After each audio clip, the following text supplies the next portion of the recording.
糟糕，刮胡刀的盖子掉到这个缝里面，你看它整个玻璃跟这个桌子，它完全不能移动。那我现在掉到这边，我看没办法，排出这个房型的话，东西千万不要放在旁边，怎么会有那么奇怪的设计？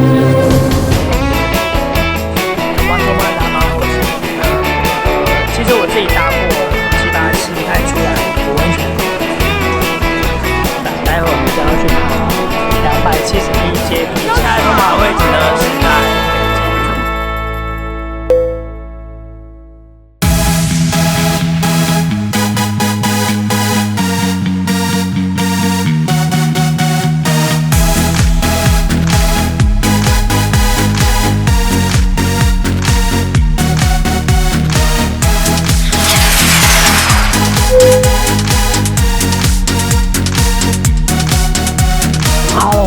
你现在收看的是《Toma那么后手》。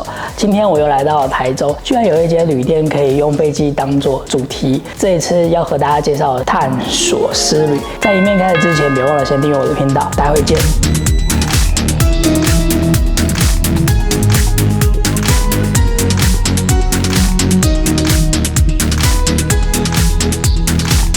今天非常的开心，可以来入住探索丝旅。让我们一起来看看这个房型是长什么样子。我这一次订的房型非常的特别，也是其中少有的楼中楼的房型。我们现在来到2楼，也是一张双人床。2楼的部分，整个人是可以站起来，所以并不会撞到头。这旁边就看得出来，这个栏杆真的伤痕累累。有些楼中楼只能半蹲。2楼的空间感是不错的，也是可以看得到下面。这个房型还蛮适合全家大小一起来住的哦。大家都说探索丝旅的 CP 值非常的高，一进门口有一个全身镜，备品的部分有一个小小的篮子，这样子放也是蛮好的。然后上面会有一个自动感应的灯，蛮环保的。淋浴设备必备的免治马桶。看完了干湿分离的厕所，接下来可以看到一个小小的玄关。其实我觉得整个蛮温馨的，有一张双人床，提供了2边的插座。比较特别的是床头灯是上下打的。再往前走可以看到一个小客厅，大片的落地窗，这张沙发紧邻着一张圆形的桌子。这电视看起来大概是32寸。探索丝旅最大的特色带给大家航空的概念。这一次圣诞节房卡套呢是采用红色的，再来是早餐券是登机证的模式。好啦，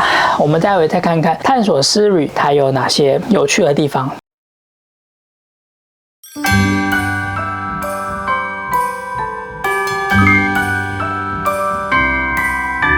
在探索丝旅的2楼有一个交易厅，提供沙发、各式的茶包。旁边的陈列也是蛮有意思的，有一个旧的电影机、各类的杂志、书刊。印象最深刻的是我身后木座大飞机，大概有3张桌子这么大。因为这一次刚好是圣诞节，同时也有圣诞的布置哦。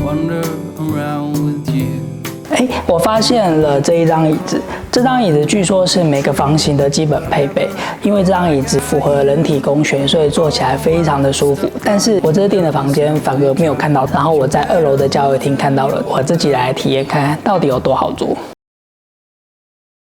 探索丝旅离逢甲大学非常的近，刚刚呢我就照着给的这一张地图，然后从头走到尾。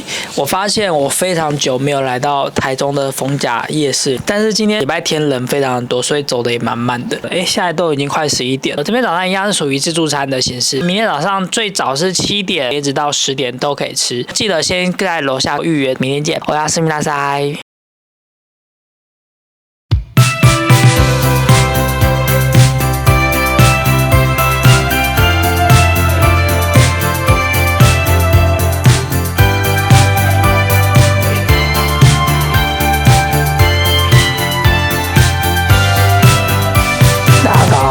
今天是第2天早上，快8点钟，我们要下去吃东西，要记得带着登机证下去哦。登机证就是你的早餐券。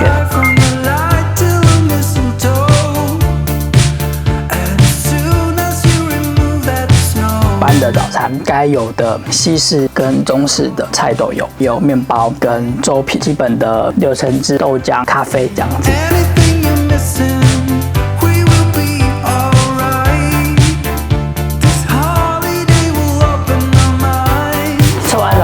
到了房间，要赶紧收拾，要准备退房喽。和大家说一下一些心得吧。每一间房间都有很大面的窗户，都是面对汉翔航空工业区。这附近没有比较高的建筑物，蛮多绿地的，所以看出去的景色还算不错。虽然这边靠近大马路，但是晚上外面都还蛮干净。我看蛮多评价都有说这边的隔音效果没有非常好，像隔壁的昨天可能太开心了，所以一直到半夜12点多还是在嘻嘻哈哈的。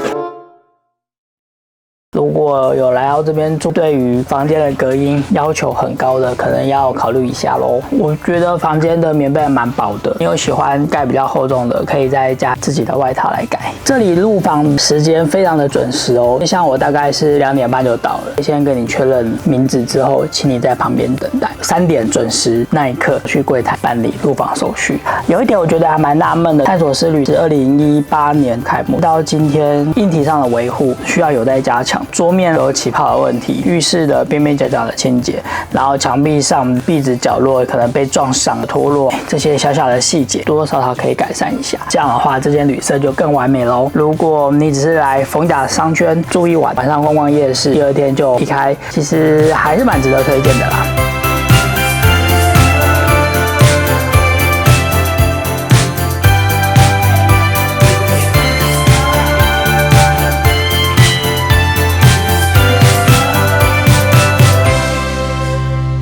如果你有朋友来到台中，刚好也想要来逢甲大学玩的话，可以考虑这一间探索之旅。我是头马，我们就下个城市见喽，拜拜。差不多时间了，